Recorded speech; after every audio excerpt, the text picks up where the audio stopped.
Hey everyone, welcome to enrichment class. Today I'm going to teach you how to get on Sora.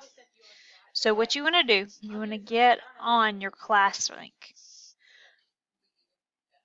You're going to click on the Sora app right here.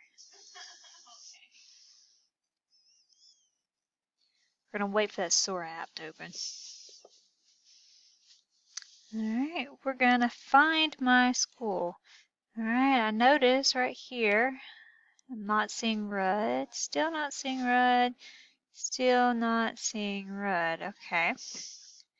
So if this happens, let's see if we're going to click My School Isn't Listed.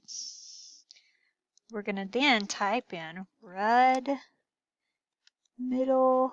Oh, look, it's popping up. Rudd Middle School, Pinson, Alabama. That's your school. You're going to click that one.